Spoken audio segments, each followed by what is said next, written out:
good consortium of politicians, of clergymen, nutritionists, physicians, and stakeholders, community navigators, who can now develop a way for us to continue this PR effort, what you're doing this morning, because this is life-saving strategies. Yes, sir. Inform to transform, so that they can live longer.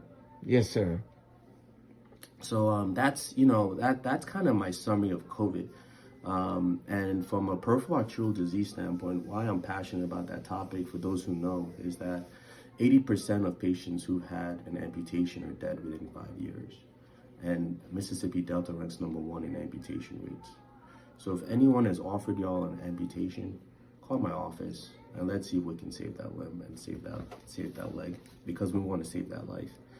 We have a very high successful rate. We're 98% success rate. And if I can't solve the problem, I will lead you to who can solve that problem. Unfortunately, some people come at a late stage where you can't cure them. So I'm not promising everyone I can cure everything. But there are questions you can ask. Have I had an angiogram before my amputation is offered? Have they shot dye down my leg to see how good the blood supply is before you start chopping off below my knee? Maybe it's one toe I need to take off, not the whole leg. Right.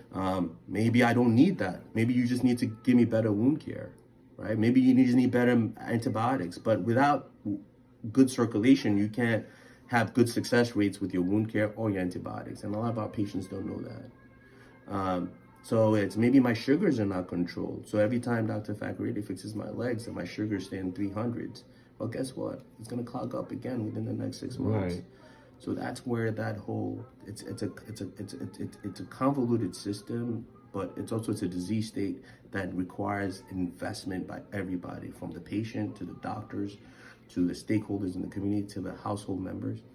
And my hope is that, as much as we've decreased amputation rates by 88% over the last 5 years, others can see the same effort and same results replicated in their communities, not only here in Mississippi, but in Alabama, Louisiana, West Virginia, Arkansas, Tennessee, where they suffer from the same epidemic of amputations. Yeah. Especially in minority populations. So to avoid amputation, would it be fair to say we need to keep those arteries open? We need to get our lifestyle in check. Yes. And when you get your lifestyle in check, your arteries stay open. Right. That buildup starts when we're young. And there are certain behaviors and conditions that accelerate the narrowing of that artery, whereby you're not getting good oxygen flow. So what are those conditions? Yes, sir. Diabetes, hypertension, high blood pressure, high cholesterol. If you're over the age of 60, if you've had heart disease, or if you've had a stroke, or if you have kidney disease, you are at a faster rate. And then if you smoke habits, if you drink, if you dip, if you chew, if you vape, accelerate that process. So those patients are more likely to present early on with signs and symptoms of peripheral arterial disease. Yes. And the problem with our healthcare system, and let me get on them right now, the healthcare system has failed us, because the healthcare system does not promote early screening in these at-risk populations.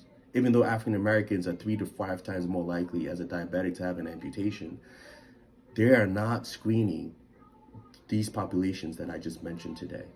Why? Because they have not instituted the policies that they need to do so. So they are looking at information that has not included our population here in the Delta. You're looking at populations that are mainly white men in all these research trials. African Americans were not included in all these trials. So when they come up with policies, it doesn't favor our group. And so those policies, the studies, we lack equity when it comes to those studies. Yes. Just like everything else. Income inequality, education inequality, there's healthcare inequality. Uninsured patients are more likely to get amputated than insured patients. Medicare and Medicaid patients are more likely to get amputated than commercial private insurers, right? So why is that? Majority of the Black population in the Mississippi Delta have some form of, Medicare or Medicaid. And so why are we disproportionately affected? These are all historical contexts that we need to watch out. And how come, our educational system doesn't match up to where it needs to?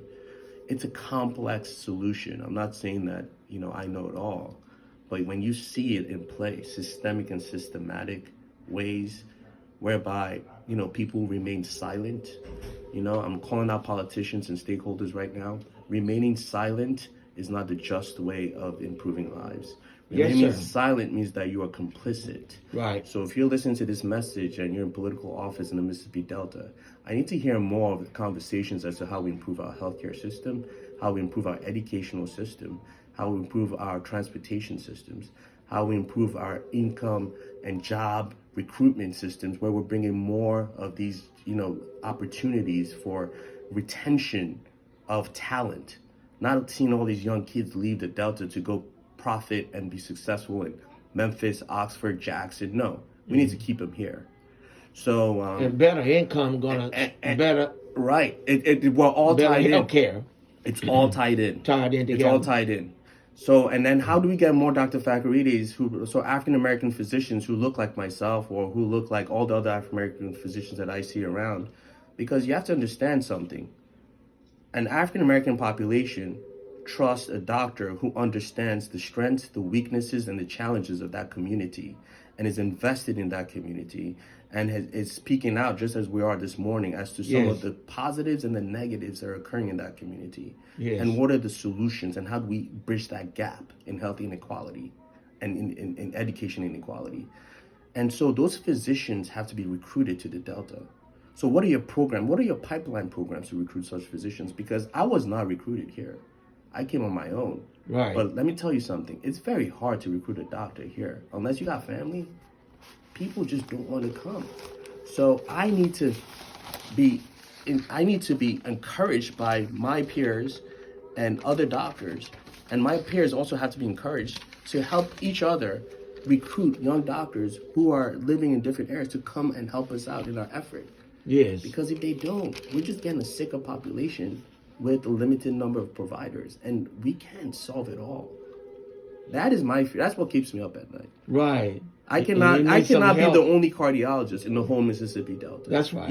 It's impossible. That's right. So I have a great staff. I have a great providers who work underneath me, my nursing staff, my nurse practitioner, my move to the front desk, to my admins, to my techs. They're all great. But guess what? We need more help.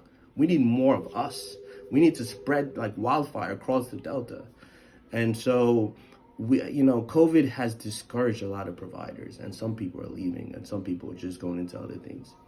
We need to change that paradigm. Yes. Because if it does not change anytime soon, I don't know what that recovery is going to look like. Right. Other than the grace of God. Right. I really don't know. Right. So that's kind of the summary of where this is the State of the Union report. Yes. I had a quick question too, Doc. Is PAD hereditary? That's a good question. Some of the risk factors for PAD are hereditary, right? So some form of diabetes, some people get early on. Some form of heart disease are hereditary, and some form of high blood pressure are hereditary. But for the most part, most of the risk factors are not. Right. It's more behavioral, and it's more preventative strategies. The number one preventable cause of death in the world, Reverend Hall, is your diet and your exercise strategies. Yes. The second... diet and exercise. Yes. The second is actually nicotine use. Okay. So why is diet and exercise important? Obesity rates. Diabetes and obesity are our biggest health challenges for the next couple of decades. And why are they high? Well, look, our diet, exercise strategies, lack of physical activity and lack of really taking ownership of our sugar control. But also, to my point now about recruitment, we don't have an endocrinologist or sugar specialist in the Delta. I mean, our primary care docs are doing their best job of treating it. Yes. But how come? How come these doctors don't want to come? Well, again, to my point, recruitment. Well, it's an recruitment issue. And then population too. Well, you got you got population though who has diabetes. These doctors go to school to treat diabetes, so it's not like they can't come here and see these patients. I'll be honest with you. Some of the issues are some of the reimbursement strategies for them. Some people feel that endocrinologists are very picky about what type of reimbursement they get. Medicare, Medicaid. Right.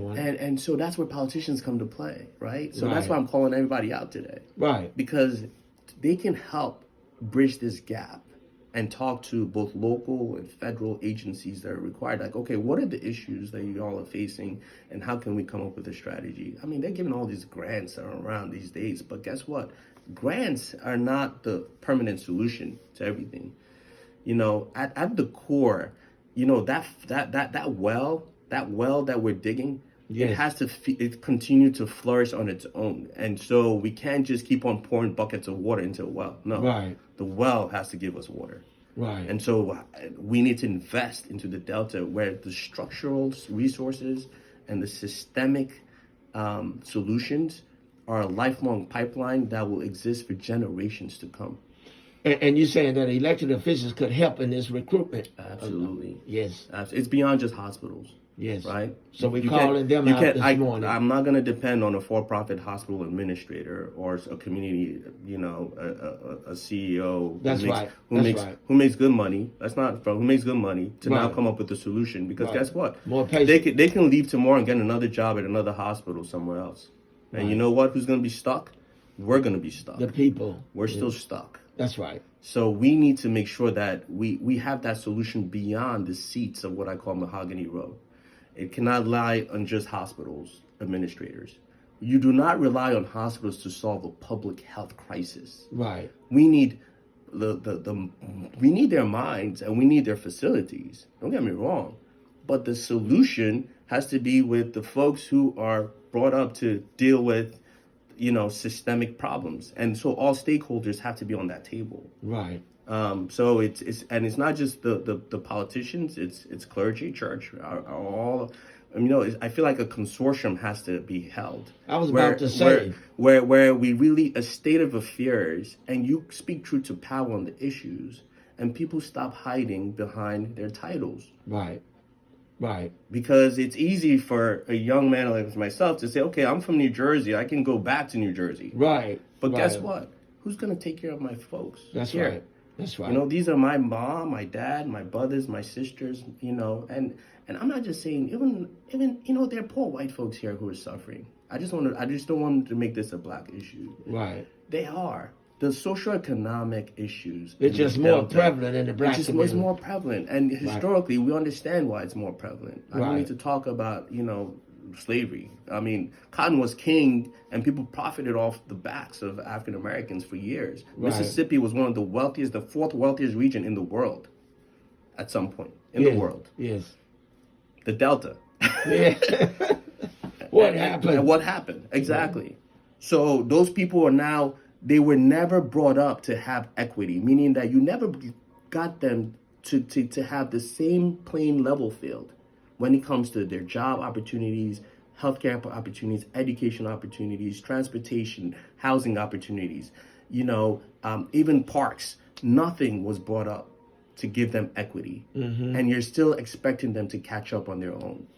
Mm. That in itself is what we call systemic inequities across the board. And that constitutes social determinants of health.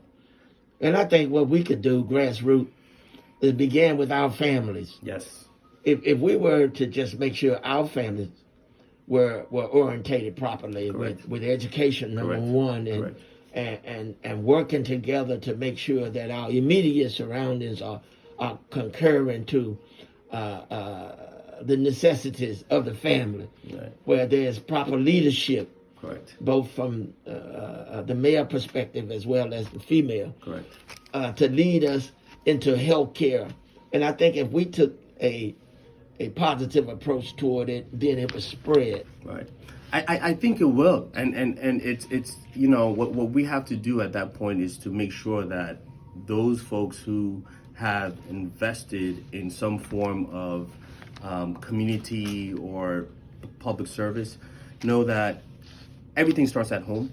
It starts with how we teach our kids, and knowing that your lifestyle and what you put in your bodies will prevent you from spending money on medications, on healthcare bills, or preventative strategies for COVID-19 will prevent your family member from ending up on a ventilator and dying from COVID. Yes, sir.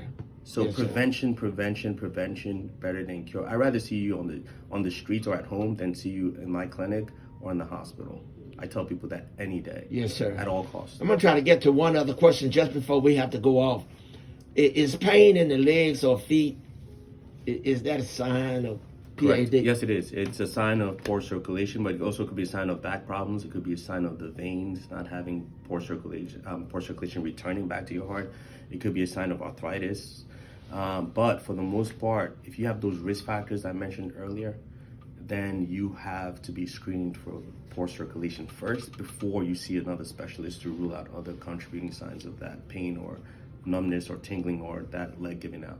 Right. So that's definitely, and changes in your skin color. If one leg is cooler than another, you might have neuropathy. Well, neuropathy can be due to poor circulation too. Right. And so just because you have that diagnosis doesn't mean that and let's find the root cause of it. Right. And let's rule out things that are preventable. Yes, sir. Yes, sir. Yes, sir.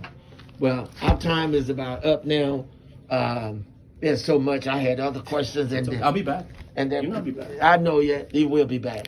And